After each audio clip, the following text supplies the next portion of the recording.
میں اعلان کرتا ہوں کہ میں کسی سپریم کورٹ کے ایسے غیر شرعی فیصلے اور حکومت کی طرف سے پاس کیے گئے غیر اسلامی قانون کا پابند نہیں ہوں گا۔ آئین کہتا ہے کہ ہر قانون قرآن و سنت کے مطابق ہوگا، کورٹ پابند ہے کہ وہ قرآن و سنت کے تابع فیصلے دے گی۔ ایسے فیصلوں کو ہم تسلیم نہیں کر سکتے۔ ہم اس کے خلاف جائیں گے، دوبارہ کورٹ میں اپنا مقدمہ لے کر ہم جائیں گے۔ ہم جمہوری لوگ ہیں، آئین و قانون کے دائرے میں لڑیں گے اور یہاں پر اسلامی اقدار کو سربلند کریں گے۔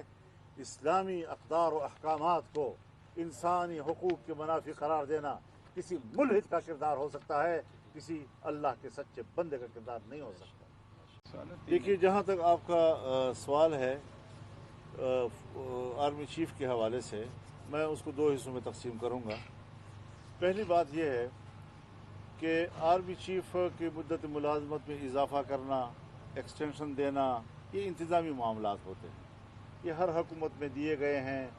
گو کہ میں ذاتی طور پر اس کے حق میں نہیں ہوں، لیکن پھر بھی ایک انتظامی معاملہ ہے، ہر حکومت اپنے اختیار کے تحت ایک فیصلہ کر سکتی ہے۔ یہ کوئی ایسی بات نہیں ہے، ایک نہیں ہوگا تو دوسرا آئے گا، دوسرا نہیں ہوگا تو تیسرا آئے گا۔ ہمارے لیے تو وہ بھی جرنیل، وہ بھی جرنیل، وہ بھی جرنیل۔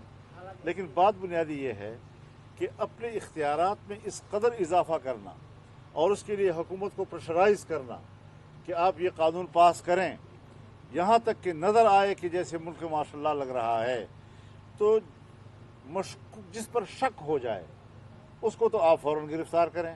وہ تو گھر میں بیٹھا ہوا ہے، وہ تو اپنے بیٹھک میں بیٹھا ہوا ہے، آپ نے اس کو اٹھا لیا، 9 دن آپ کی گرفت میں رہے گا۔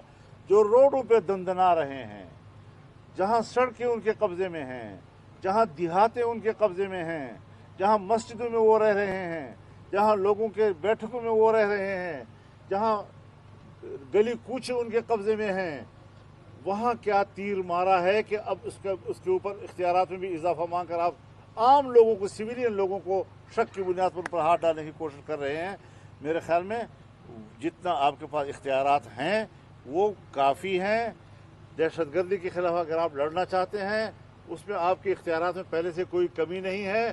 مزید حالات کا سہارا لے کر اس پر اپنے اختیارات میں اضافہ کرنے کے لیے بطور جواز حالات کو استعمال کرنا، یہ ظلم ہے۔ حالات خراب ہیں، اس کا معنی ہے کہ میرے اختیارات میں اضافہ کرو اور اضافہ کرو اور اضافہ کرو، تاکہ سول اداروں کی کوئی حیثیت ہی نہ رہے۔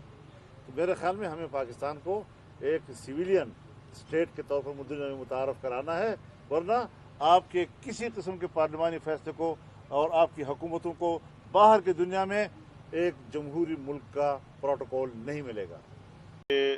جمعیت علماء اسلام جب اپوزیشن کی جماعت ہے اور پاکستان تحریک انصاف بھی اپوزیشن کی جماعت ہے، تو کوئی پارٹی اسمبلی کے اندر رہتے ہوئے 2 اپوزیشن نہیں کیا کرتی۔ اب اگر اس ماحول سے ہم فائدہ اٹھا سکتے ہیں، تعلقات کے اندر جو تلخی تھی اس تلخیوں کو ہم دور کر سکتے ہیں، ایک بہتر ماحول ہم پیدا کر سکتے ہیں، تو ہم اس سے وہ فائدہ کیوں نہیں اٹھائیں گے؟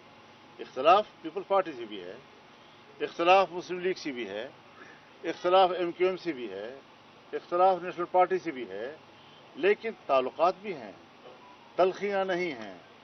ہم تحریک انصاف کے ساتھ اختلاف کے باوجود اگر تلخیوں کا خاتمہ کر کے ایک نارمل قسم کا جو تعلق سیاسی جماعتوں کا آپس میں ہوتا ہے وہاں پر لے آتے ہیں، تو یہ میرے خیال میں پاکستان کی سیاست میں ایک مثبت تبدیلی کہلائے گی۔